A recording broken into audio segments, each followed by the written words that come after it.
Hello friends. आज हम लोग देखेंगे हमारे सीआईबी के एबीएम के मॉड्यूल सी का यूनिट 24 परफॉर्मेंस मैनेजमेंट के एमसीक्यू। तो चलिए शुरू करते हैं। What purpose is served by performance appraisal. Performance appraisal का पर्पस क्या है? तो review of employ performance, taking corrective steps through training interventions और प्लेसमेंट डिसीजंस। तो फ्रेंड्स ये तीनों ही जो है वो हमारे परफॉर्मेंस अप्रेजल के पर्पस हैं। तो क्वेश्चन 1 के लिए और जो करेक्ट ऑप्शन होगा that is option D, all of the above. Next question है, as per McGregor the performance appraisal plans meet the following needs: judgemental for salary increase promotion, developmental suggestions changes in skill of the employee, counselling by the supervisor for giving feedback, removal from service. तो friends इसमें जो first, second और third है, judgemental, developmental और counselling, ये तीनों ही जो है वो परफॉर्मेंस अप्रेजल के नीड है। लेकिन जो रिमूवल फ्रॉम सर्विसेज है ये जो है ये पिनिटिव एक्शन का पार्ट है। तो यहाँ पे हमारा जो आंसर होगा 1, 2 एंड 3। तो our correct option is option B, 1, 2, 3 only. Which of the following is not an overall objective of performance appraisal system? Performance appraisal system का इनमें से कौन सा ऑब्जेक्टिव नहीं है?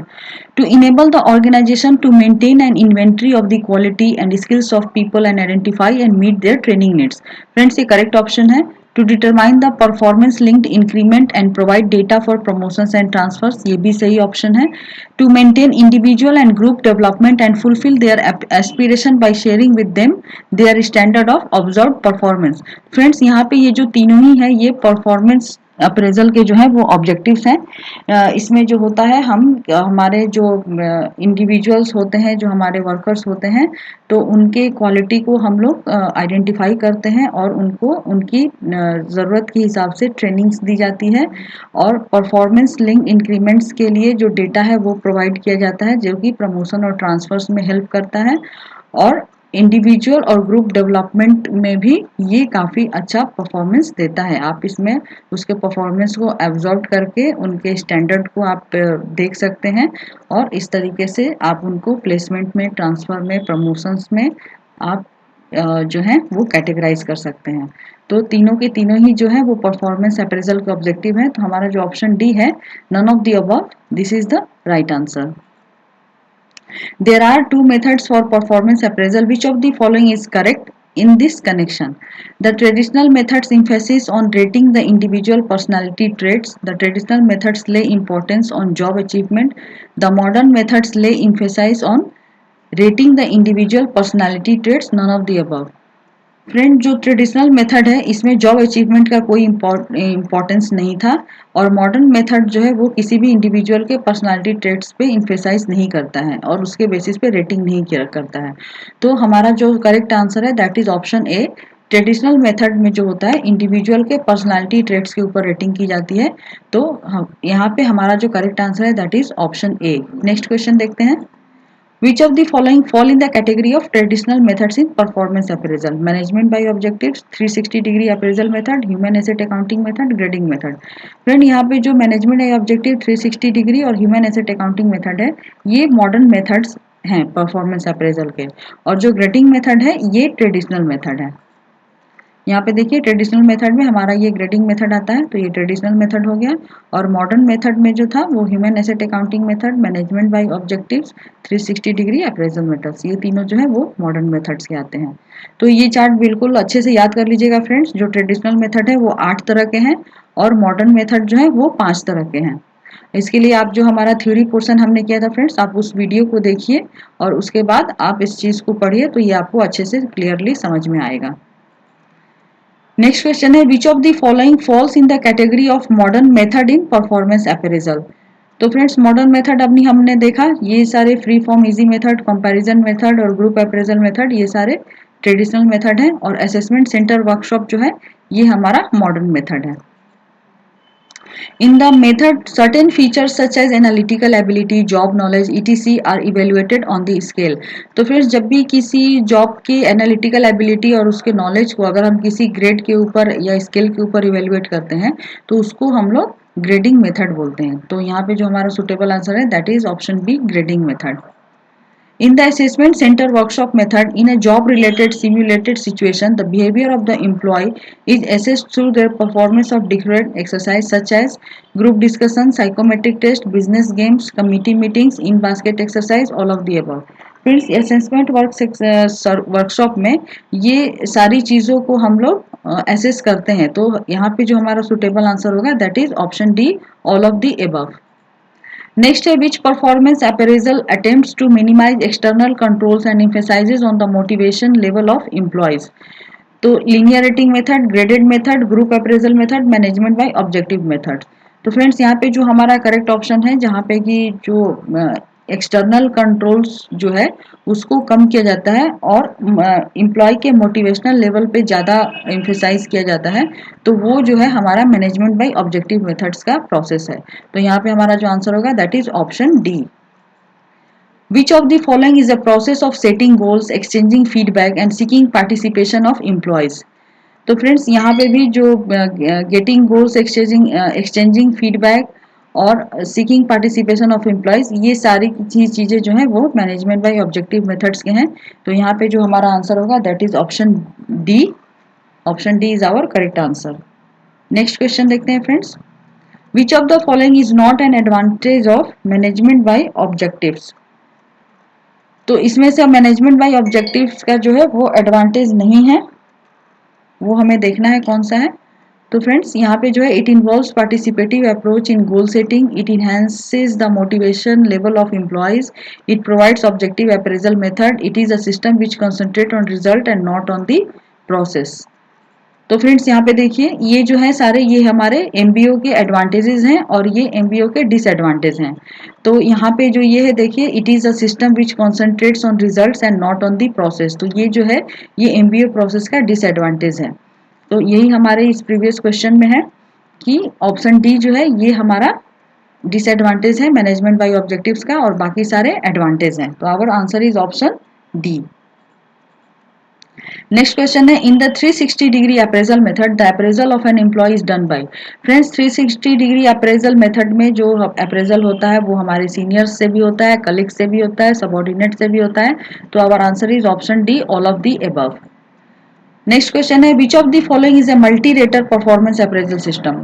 फ्रेंड्स 360 डिग्री अप्रेजल सिस्टम जो है वो multi rater performance appraisal system है, क्योंकि इसमें आपके सबऑर्डिनेट, आपके सुपरवाइजर, आपके कलीग सभी जो है उसके सब उसमें रेटिंग करते हैं. तो वहाँ पे एक से ज़्यादा जो है वो रेटिंग करने वाले होते हैं. तो इसीलिए जो ऑप्शन सी है that is our correct answer, 360 degree appraisal method.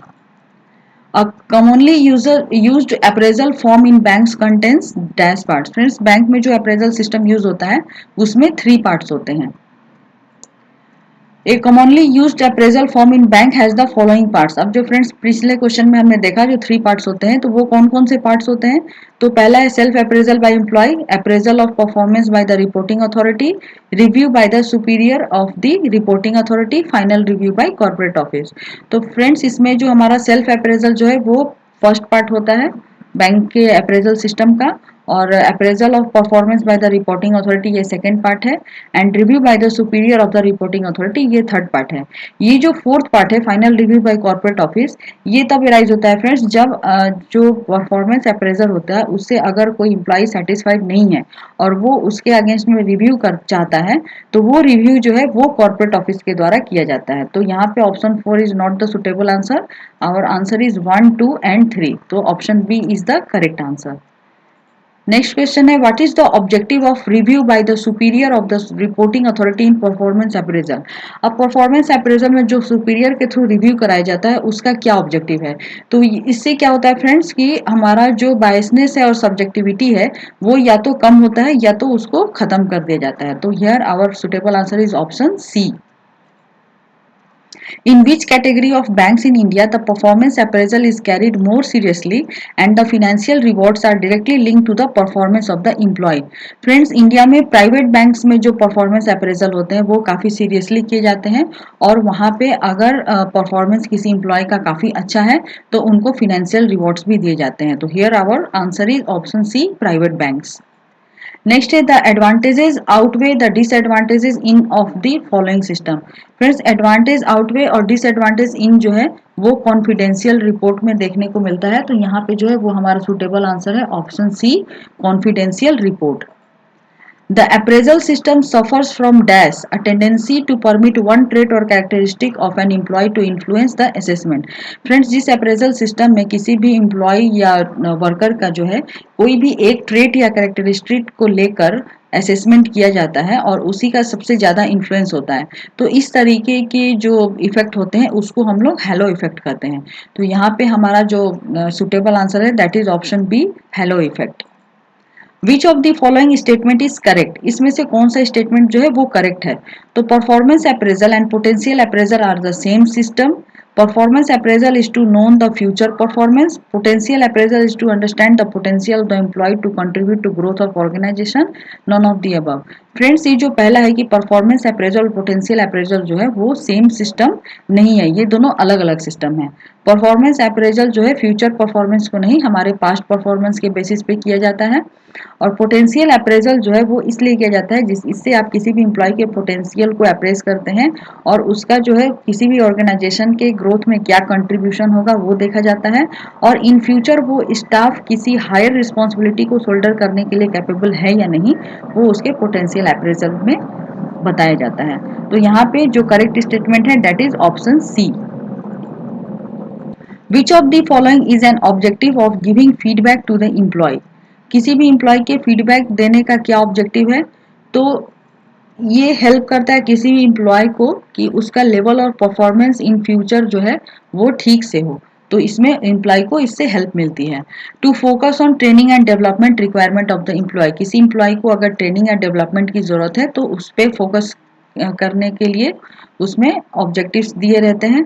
री enforcement of trust of the employee in the organisation, और ऑर्गेनाइजेशन के प्रति एम्प्लॉय का जो ट्रस्ट है उसको और भी ज़्यादा मजबूती से बनाया जाता है। तो फीडबैक में ये तीनों के तीनों ही चीज़ें होती हैं फ्रेंड्स। तो यहाँ पे हमारा जो ऑप्शन है that is option D, all of the above. Next question, an activity where one individual uses a set of skills to help another to take responsibility for and to manage his own work behavior related decision making is called। Friends किसी भी एक person का जो set of skills होता है वो किसी दूसरे पर्सन के उसके रिस्पॉन्सिबिलिटी को मैनेज करने में, उसके काम को, उसके बिहेवियर को और उसके डिसीजन मेकिंग करने में अगर हेल्प करता है तो उस प्रोसेस को हम लोग काउंसलिंग कहते हैं। तो यहाँ हमारा आंसर जो है वो है option A, counselling. Next question है what is the primary objective of counselling. To communicate to the employee the feedback of the performance, to communicate to the employee the expectation from him, to help the employee to understand the areas of concern. तो friends counselling में ये तीनों ही चीज़ें की जाती हैं। किसी भी एम्प्लॉय के परफॉर्मेंस के ऊपर उसे फीडबैक दिया जाता है और उस ऑर्गेनाइजेशन को उससे क्या एक्सपेक्टेशन है वो भी उसको बताया जाता है और उसके जो भी स्ट्रेंथ और वीकनेसेस हैं उसको भी बताया जाता है कि उसको किस एरिया पे जो है फोकस करना है और कौन से एरिया जो है वो उसके स्ट्रेंथ हैं। तो यहाँ पे जो है हमारा सारा तीनों ऑप्शन जो है वो सही है। तो our answer is option A, 1 2 3 all. Next question है काउंसलिंग हैज 3 स्टेजेस। काउंसलिंग के 3 स्टेजेस कौन कौन से हैं। तो रिकॉग्नाइजिंग द प्रॉब्लम और issue, finding various alternative to solve the problem, helping the employee to realise the problem, managing the problem. Friend recognising the problem और issue ये बिल्कुल ही सही है। काउंसलिंग में हम लोग रिकॉग्नाइज करते हैं कि उस स्टाफ को क्या प्रॉब्लम हो रही है। Finding various alternative to solve the problem, friends वहाँ पे वेरियस अल्टरनेटिव्स नहीं, जो सुटेबल अल्टरनेटिव होता है उस प्रॉब्लम को सॉल्व करने के लिए उसको फाइंड किया जाता है। Helping the employees to realise the problem, उसको उसकी प्रॉब्लम रियलाइज करने में हेल्प किया जाता है। और मैनेजिंग द प्रॉब्लम, उस प्रॉब्लम से निकलने के क्या क्या तरीके हो सकते हैं, क्या क्या उपाय हो सकते हैं, ये उसको बताया जाता है। तो यहाँ पे जो ऑप्शन 2 है that is not correct. Option 1 3 and 4 is correct answer. तो option B is correct answer for this question 1 3 and 4। Which of the following action can be initiated to improve the performance of an average employee in an organization? किसी भी organisation में average employ के performance को improve करने के लिए इसमें से क्या क्या इनिशिएटिव कर सकते हैं। तो rotation in job, yes rotation in job करने से आपका वर्क परफॉर्मेंस इंक्रीज होता है। Transfer to another location, yes ये भी सही है। Disciplinary action, friend disciplinary action जो है ये प्यूनिटिव एक्शन का एक पार्ट है। तो ये जो है ये हमारा परफॉर्मेंस अप्रेजल का पार्ट नहीं हो सकता है। नेक्स्ट है special skill upgradation training programme. ये इस ट्रेनिंग प्रोग्राम के थ्रू भी हम अपने स्टाफ के स्किल अपग्रेडेशन कर सकते हैं। Training intervention in the classroom environment, और जो 5 ऑप्शन है कि क्लासरूम में ट्रेनिंग इंटरवेंशन करके भी हम लोग जो है एम्प्लॉय का परफॉर्मेंस जो है इम्प्रूव कर सकते हैं। तो यहाँ पे ऑप्शन 1, 2, 4 एंड 5 ये 4 ऑप्शन सही है, और ऑप्शन 3 जो है वो करेक्ट ऑप्शन नहीं है। तो option B is the right answer, 1, 2, 4 and 5। If the average level of performance of employee is due to attitudinal problem, it can be addressed through। Friends हमने पहले भी देखा जैसे अगर किसी एम्प्लॉय को एटीट्यूडनल प्रॉब्लम है तो वो हम लोग किस तरीके से उसको एड्रेस कर सकते हैं, तो हम लोग काउंसलिंग के थ्रू जो है उसको ये बता सकते हैं। तो यहाँ पे जो हमारा सुटेबल आंसर है that is option D, counselling. Next question है which of the following aspects are covered in the potential appraisal. Potential appraisal में हम लोग क्या क्या एस्पेक्ट्स कवर करते हैं? Functional knowledge, managing skills, initiative, decision making और प्रॉब्लम सॉल्विंग स्किल्स। फ्रेंड्स जो पोटेंशियल अप्रेजल है उसमें हम लोग ये चारों ही चीजें देखेंगे। फंक्शनल नॉलेज भी देखेंगे एम्प्लॉय की, उसके क्या मैनेजिंग स्किल्स हैं, वो क्या इनिशिएटिव्स लेता है काम करने के लिए, और उसके डिसीजन मेकिंग और प्रॉब्लम सॉल्विंग स्किल्स क्या हैं, तभी तो वो हायर रिस्पॉन्सिबिलिटी को शोल्डर कर सकता है।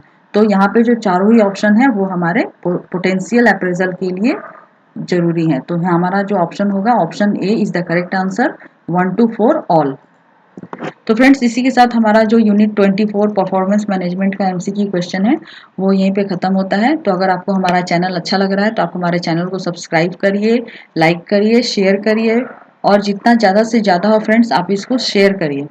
तो नेक्स्ट वीडियो में हम लोग नेक्स्ट चैप्टर के एमसीक्यू के साथ मिलेंगे। तो तब तक के लिए keep watching our channel and thank you friends for watching the video.